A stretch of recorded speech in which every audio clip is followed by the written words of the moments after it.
Hi, my name's Kim. I recently had a body realization of something that had previously only been a mind knowing.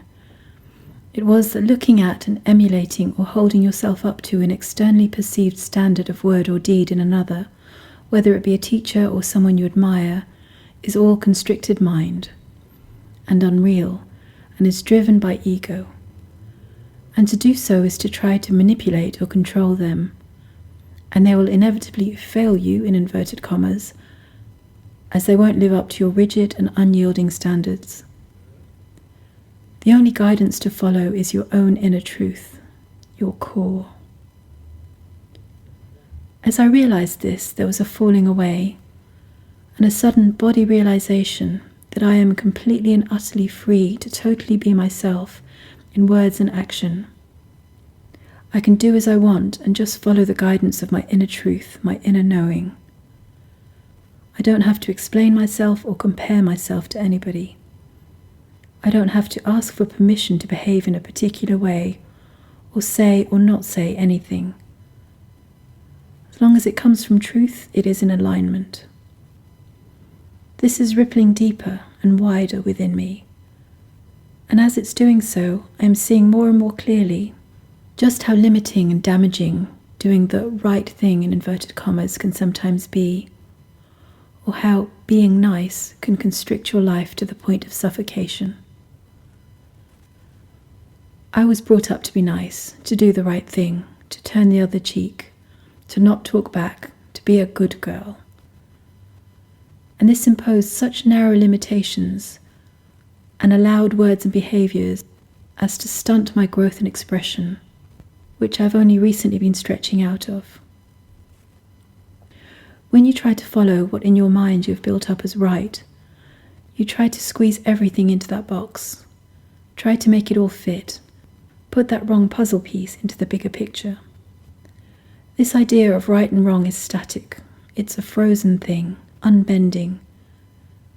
It's not an alive, organic one that moves with life, flows with the waves of the ocean.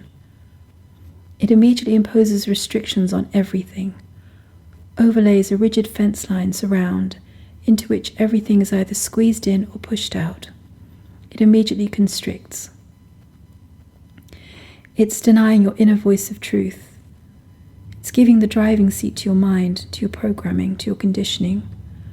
It takes you out of your heart, takes you out of your center, and gives control of your life elsewhere, away from yourself. You end up lying to yourself and others. The energy and the words you speak don't match. If you're feeling angry, for example, own the anger. Don't push it down and deny it so it festers within, while saying all is well and you're fine. Only by acknowledging and owning it can you move it through. If you hide behind the story, the cardboard cutout of who you think you should be, or who you want the world to see, you'll continue to throw the programming and unacknowledged subconscious stuff outwards, wrapped in a tissue paper thin parcel of the right words that disintegrate on impact, which clangs as fake, untrue. Own the anger or the pain. It's your truth in the moment.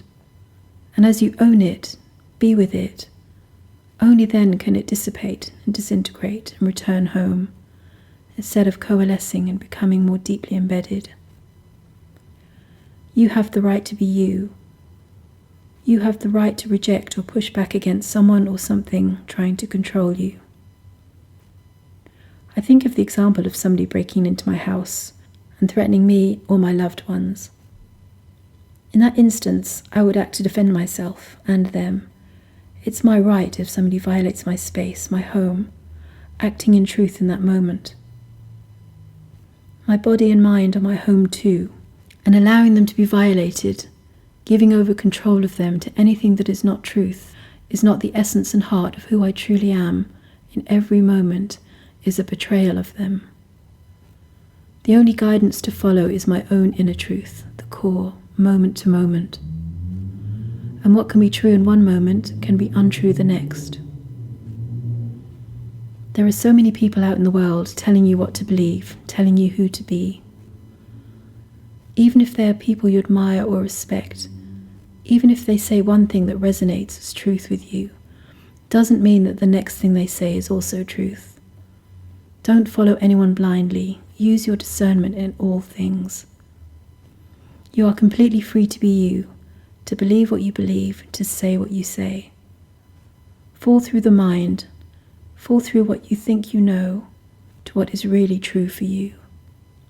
Thank you for listening.